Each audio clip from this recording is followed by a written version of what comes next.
Welcome to Recovery the Whole Enchilada, a podcast dedicated to exploring the many layers of healing and growth within our recovery community. I'm your host, Peg McDermott, along with my beautiful, lovely, I love her co-host, Heather Hagaman. Hi, Peg.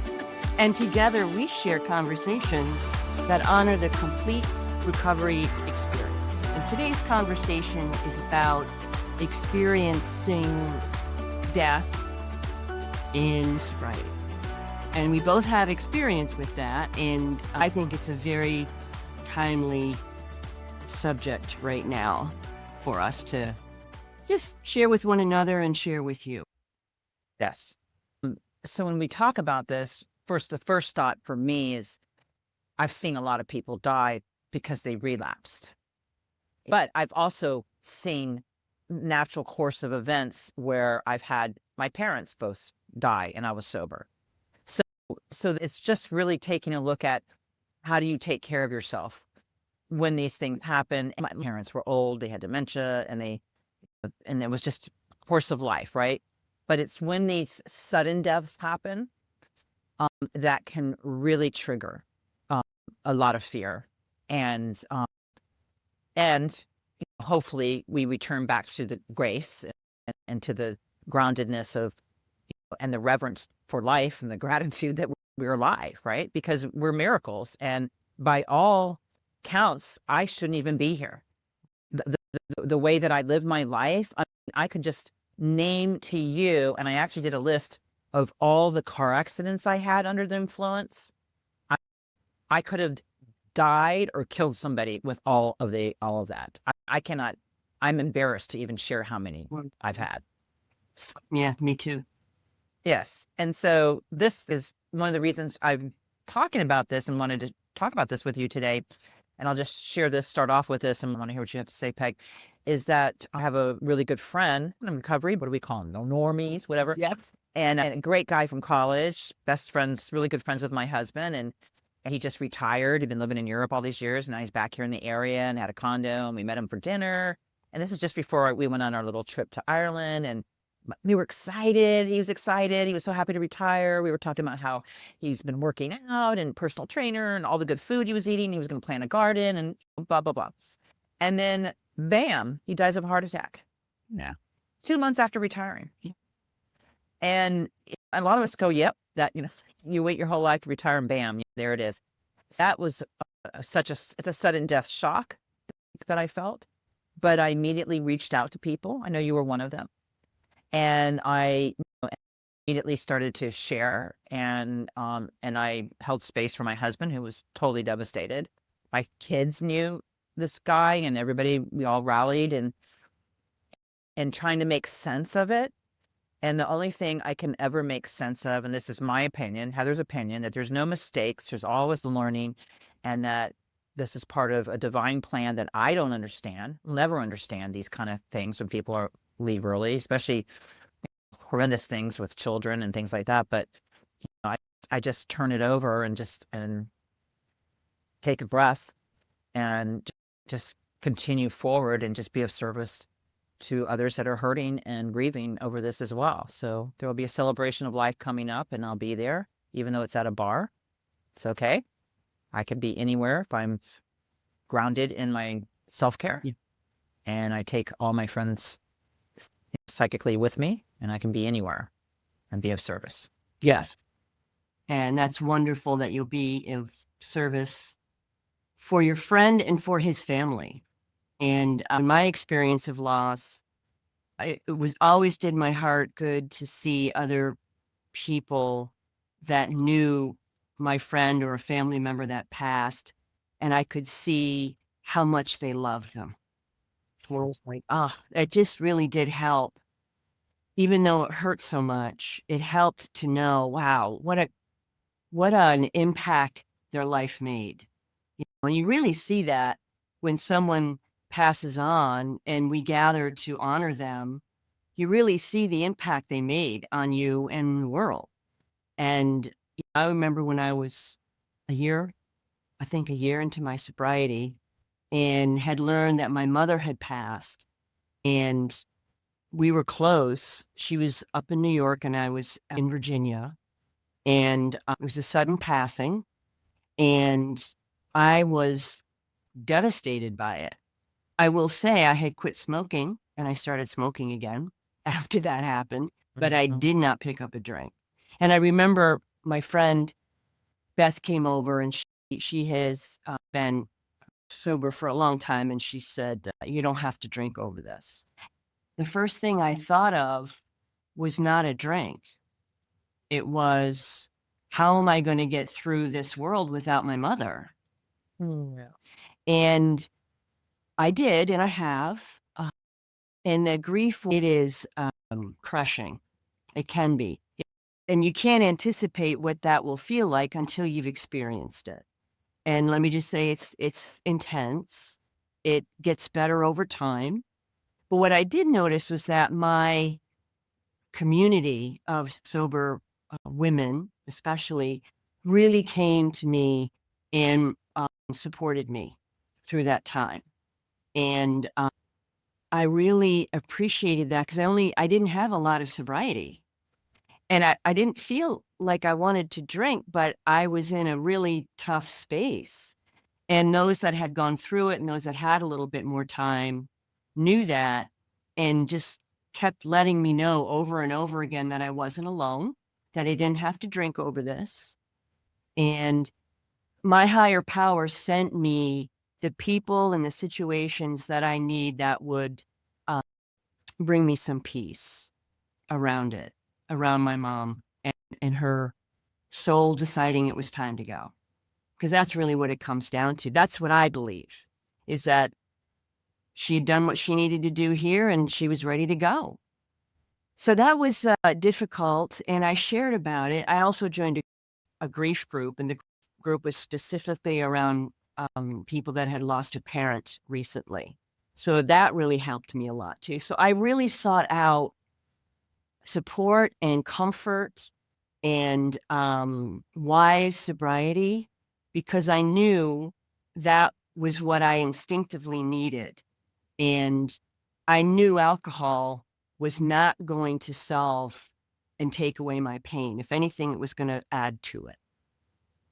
And my brother at the time was still drinking, and he drank a lot through the process. I'm really glad I was sober, because I was able to pick the music and the readings and all of the things around the funeral in a sober, clear, loving, connected way.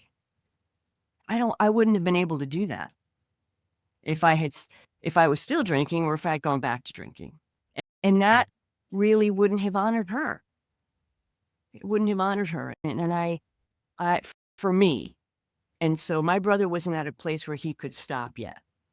But it was a gift to have sobriety during that time. I was just thinking, as you were speaking about these sudden deaths or shock traumas to us, and it takes your breath away, and it's very dysregulating. It's very stressful on the body, and so going towards connection and support would be the first suggestion. That's the first thing, to reach out, get that support, get your breathing back by having others administer to you, allowing them to help you.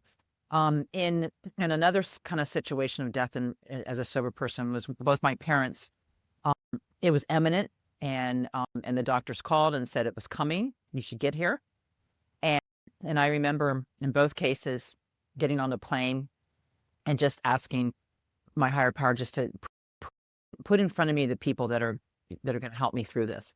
And I'm telling you, it was the best thing to ask for, because I think the person I sat next to in the plane had just lost their parent. Every situation was like that. And even when we talked to the doctor and we found out that my dad wasn't swallowing, should we put a feeding tube in? He said, well, if it was my father, I wouldn't do that. But I'll tell you, one of the greatest things, though, in all that journey was I had a friend come over. This was now my mother, who was also on her way out. And my friend called me and said, I want to come over and I want to sit with you before you leave. And she sat with me and she asked me, did I have anything that I needed to finish? Was there any unfinished business with my mom? Because my mother had been one of my biggest teachers, right? She taught me how not to be, but God bless her. Mm-hmm. Thank you, Mom. She's quite a character. And so did I have anything that I still needed to say, anything I needed to do? And there were a couple things that I really needed to do with my mother. And so I asked for help, higher power help, so that I could, when I showed up to her and was at her bedside, I could finish whatever the work that we had to do, the soul work that we had to do together. And it was so powerful. And I'm so grateful for that friend that came over and asked me that question, because sometimes we need to ask those questions, especially if it's not a sudden death, right? What do we need? Is there anything that we need to say? Is there anything that's left unsaid? Do we need to even say anything? Is it just being present? What is it? And I'll tell you one thing, with both my parents, I did have conversations with them. They were in comas at this point, but I had a feeling when they tell you that they can hear you, and I'll never know at this point, but maybe I will one day. But I was able to say things to them and share things with them that were on my heart. And so there was that ending for me that brought me peace and closure. And healing. And healing. Yeah. So much healing. Wow. Yeah.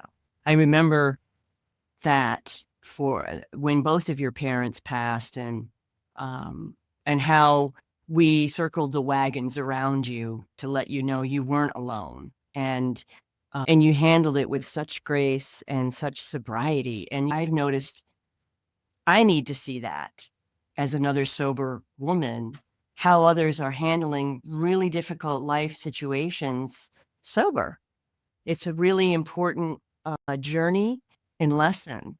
And it's we see it around us all the time when we're in this community, the miracles that we all are. And I think we were talking about some of the statistics. What did you just share with me before we got on? It was like 1 in 5 will stay in recovery, or 4 out of 5 will go back out in their first year. Was that 1 in 5? Yeah. Will go back out. 1 person will be sober and 4 people will go out, just like you said. Yeah. And the data also says that overall relapse rate is 40 to 60%. Relapse within the first 90 days is 65 to 70%. And relapse within the first year is more than 85%.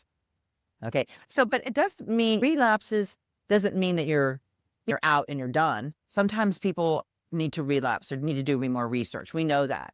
But we also know how serious this disease is, and that one relapse can kill you. Mhm. And that's where the pain is tremendous, being on this journey, watching people die from their own hand Mhm.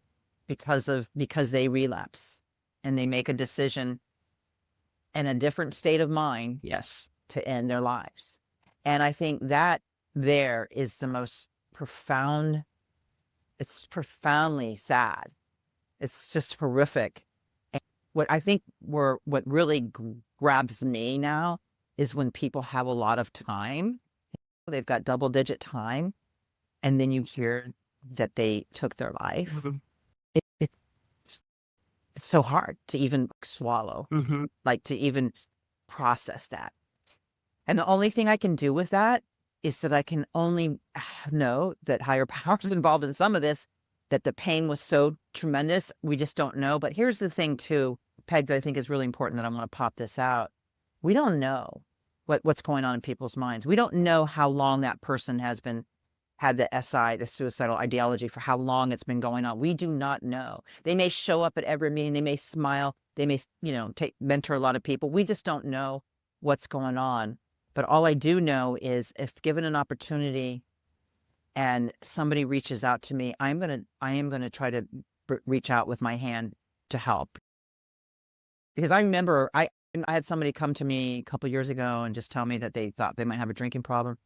It wasn't like, oh, let's meet for coffee and talk about it. I was like, that's me. No. It's life or death. Yeah. It's life or death.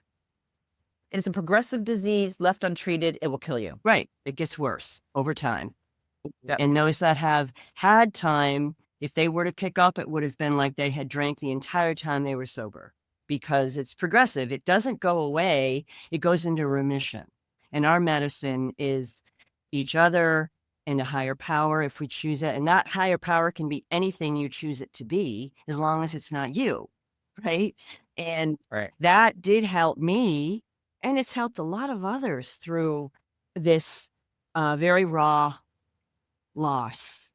And, it's so final and death.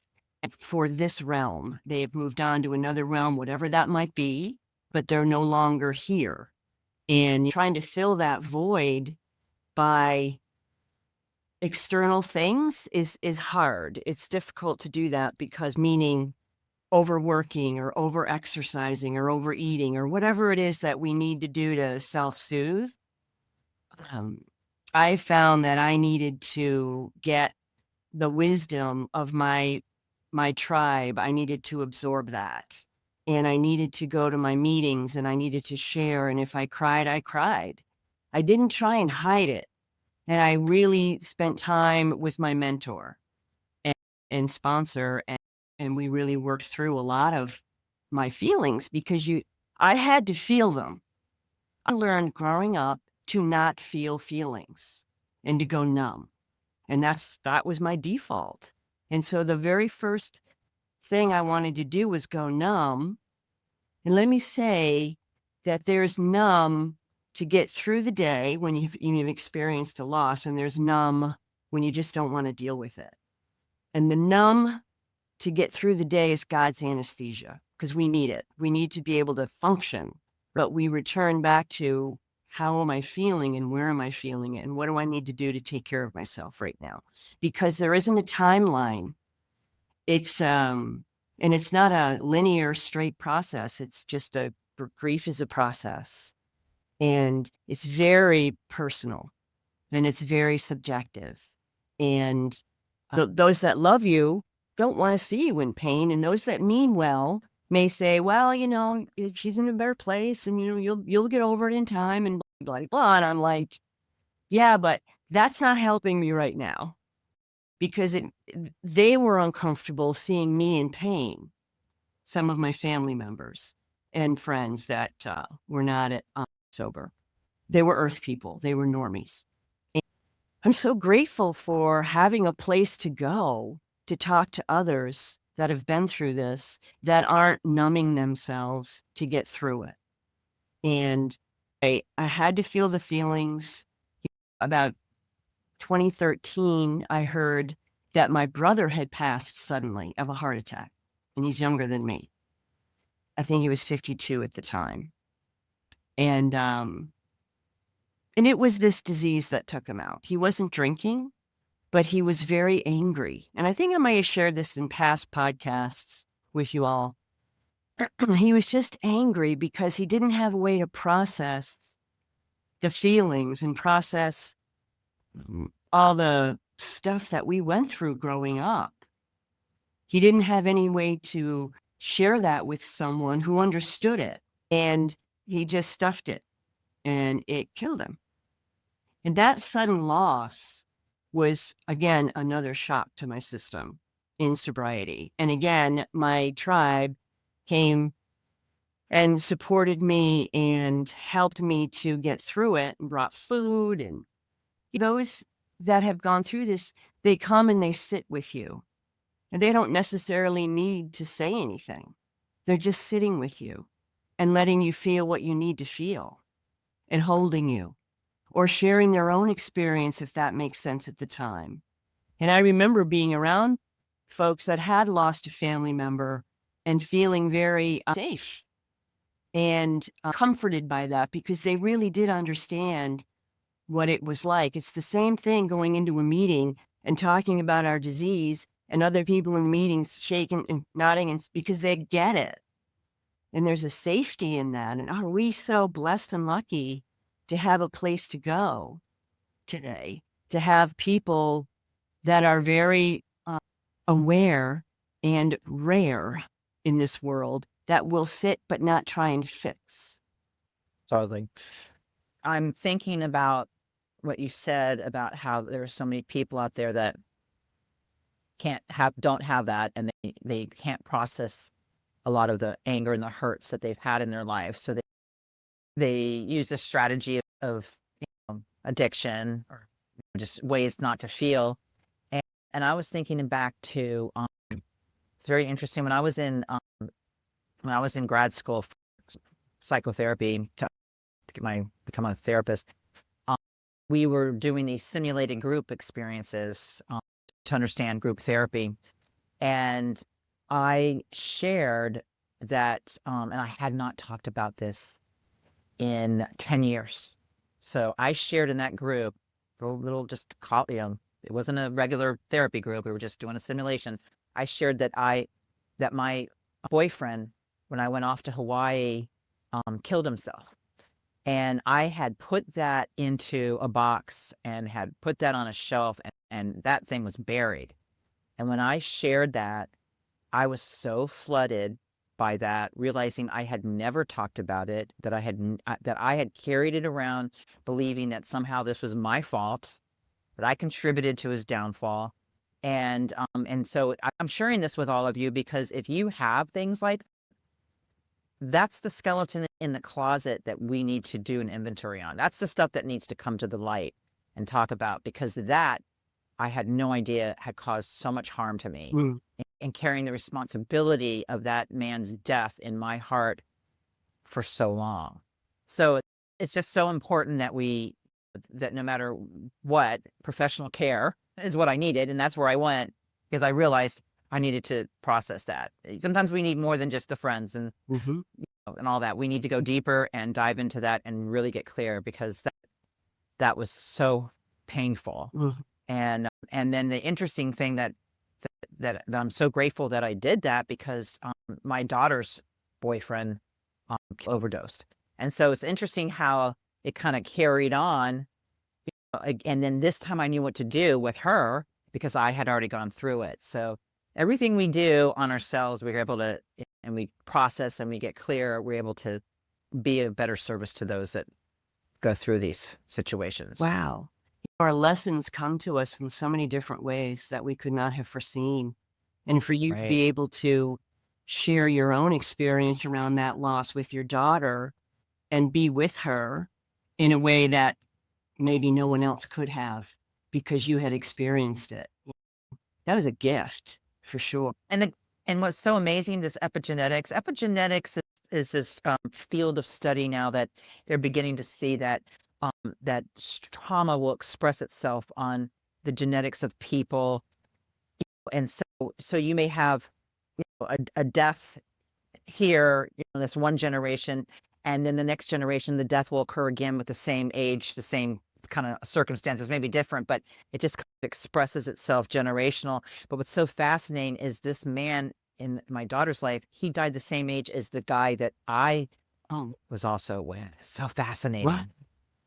So it's almost as if sometimes we need to get clear a second time, because the next generation has to work through that. But I don't know. It's fascinating. There's so much to look at, but trauma does get passed on through the generations. It really does. And we get that. We understand that. We see that. Yeah. We've seen it. It's pretty evident. And there's no timeline for this process. It takes as long as it takes, as long as we're present for it and letting it move through us at a pace that works for us. That's part of the process. It's not trying to hold it all together or so other people feel comfortable. It's going through your process in your way. And sometimes that's going to mean being, having some solitude, which I needed, but I had to really watch the isolation. So I had to be careful that I wasn't isolating. And there is a difference between, solitude and isolation. And our disease wants us alone. And if it's in isolation, that's not going to be healthy for me. But was healthy for me is solitude and prayer and really allowing myself to cry or whatever I needed to do to just process and letting it, really talking through milestones like first birthdays and holidays and just milestones without that person in our lives. And it's almost like preparing to go where there's going to be alcohol, right? You have a plan. And so if her birthday's coming up, and my mother's birthday was just yesterday, and for me Aw. is I plant something in her honor on Mother's Day and on her birthday, because she loved flowers, right? And it's something that Aw. and bloom. And for me, that is just so representative of our spirit and our life and our love for that person. But I had to have a plan, like, especially early on. Am I going to go to a meeting? Am I going to have some numbers to call? What am I going to do to take care of myself? Because it'll be a tough day. And that means being vulnerable with safe people. And that's what helped me to get through it. And it just takes time. And I needed outside help too. I went to a grief group. I did go to therapy. I was in therapy at the time. And my therapist was enormously helpful and helping me to get some perspective on because I lost all perspective. Life just slowed down to a crawl when I heard that. It's like time just stops. And you realize, God, there are so many things that just aren't important when that happens. And you're like, nothing else matters. And I was at a point where acceptance, the whole going through the Kubler-Ross, was it 7 stages of grief? Really, it's true. Is it 7 or 5? I can't remember, Heather, if it's 7 or 5 stages of grief. But the acceptance one took time for me. When I thought of my mom and my brother Tim, and I felt peace around them, I knew I had worked through my grieving at that point. There was always going to be pockets of grief, and that happens, and that's okay. That's normal. When you lose someone that, there's no one or nothing that'll fill that place in your heart where that person left that space, except love, the love that you had for them. And it's just important to allow yourself to feel what you need to feel, be prepared for milestones, going through this at your own pace. And also know that you don't have to white knuckle this. Feeling this fully is the most honest thing you can do through that process, is feeling it fully. And then if you need to just go numb for a little while to get through your day, again, higher powers anesthesia, that's what helped me, as long as I knew to come back to my process. Your sobriety doesn't require that you hold it all together. It really doesn't. And the other thing I wanted to share was the death of relationships, or the death of a friendship, and those that are still with us. But what we experienced with them is gone. It's something we'll always have the experience within us, but they are no longer in our lives. And for me, sometimes that ended up being harder because they were still with us. And thank goodness. And that was also a grieving process, and allowing myself to talk about the end of a relationship or the end of a friendship, and not have to pick up a drink to numb myself and try and process feelings that were very difficult to process. But we needed to process them because you know what? They come and they pass through us. But if we resist them, they get much bigger and much more painful. So just to recount what we're saying here, there's imminent death, like parents and people that have illnesses, and then there's the sudden death. And especially, I think one of the most painful ones is when there's people that are working really hard on trying to be sober and they end up taking their lives. I think that is probably, for me, one of the most shocking and fearful things to witness on this journey of sobriety, Peg. And so I think a lot of what I've had to do, like you were saying, I'm just going to sum it up, just stay connected to people who understand your language, right? Mm-hmm. Just share in a way that you need to. Be careful. And I think this is something that started to happen to me, is I started to have stories in my mind about like what happened. How could he do this? I don't understand. Did I miss something? How could I have helped? That's something that kind of came into my mind. But the other thing too, to also remember to tend to your own nervous system and not just your thoughts. So just really take care of yourself, to stay present, to feel grounded, to lengthen your exhales, to just really stay, because your world right now is like a shock wave in the body, wouldn't you say? Yeah. And then your feelings can be messy, and that's okay. You can be angry and sad at the same time. And also just be careful and just stay in my own recovery basics, which means I need to eat right and just sleep right. I can't isolate. So that's how I'm going to honor somebody who recently that lost his life. And I'm just going to honor in a recovery centered way where I can remember and just lovingly remember that person. But yeah, it's a process and it's hard, and but we don't do this alone. We do this together. Oh, thank you. And it's a sacred time, and you know what? We'll remember it. We'll look back on it and remember the people that came into our lives at a time when we actually really needed it. Like you had noticed when you had mentioned it to me about Tim's passing, and you said, just keep your eyes open because angels are going to show up.